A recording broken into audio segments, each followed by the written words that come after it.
नमस्कार, आपले बुलढाणा समाचारमध्ये स्वागत आहे। जिल्ह्यात वादळी वाऱ्यासह मुसळधार अवकाळी पावसाने केला हाहाकार। जिल्ह्यात शेकडो झाडे पडली, अनेक घरावरील टीनपत्रे उडाली, ग्रामीण भागात प्रचंड नुकसान। यामध्ये अनेक जण जखमी तर काहींचा मृत्यू। सविस्तर वृत्त बुलढाणा। दिवसभर उन्हाचे चटके बसत असताना सायंकाळी वादळी वाऱ्यासह मुसळधार पावसाने आगमन केले व अनेकांचे नुकसानसुद्धा केले। वादळी वाऱ्याचे मुसळधार पावसाने जिल्ह्यात प्रचंड तांडव केला। जळगाव, जामोद, संग्रामपूर, शेगाव, खामगाव, नांदुरा, मलकापूर, बुलढाणा, मेकर या तालुक्यात अवकाळी पावसाने वादळी वाऱ्यासह दमदार हजेरी लावली। यामुळे एका तासात जनजीवन विस्कळीत झाले। जळगाव, जामोद तालुक्यात खांडवी ते पिंपळगाव काडे रोडवर 25 झाडे रस्त्यावर पडले। यामुळे रस्ता ठप्प झाला असून विद्युत पोलसुद्धा कोसळले आहे, त्यामुळे विद्युत पुरवठा खंडित झाला। शेगाव तालुक्यात सुद्धा 30 चित्र पाहायला मिळाले। 14 वर्षे नवी शिकणारा वेदांत शेगोकार हा विद्यार्थी वडिलांसोबत शेतात गेला असता त्याच्या अंगावर वीज कोसळली, त्यात त्याचा मृत्यू झाला।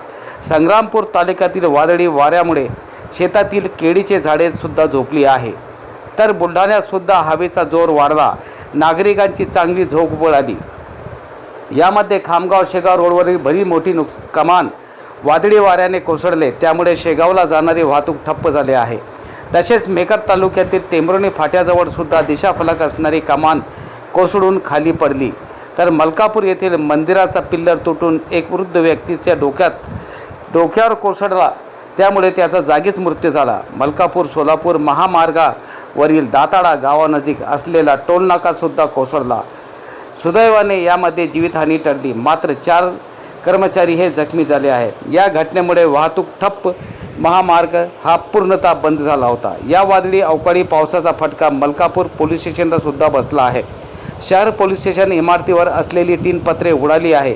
यामध्ये क्राईम रेकॉर्ड भिजले, तसेच संगणक, लॅपटॉपचेही मोठे नुकसान झाले। रात्री विद्युत नसल्याने कामकाजसुद्धा हे रात्रपासूनच बंद होते। सकाळपासून बाहेर बसून कामकाज सुरू करण्यात आले आहे।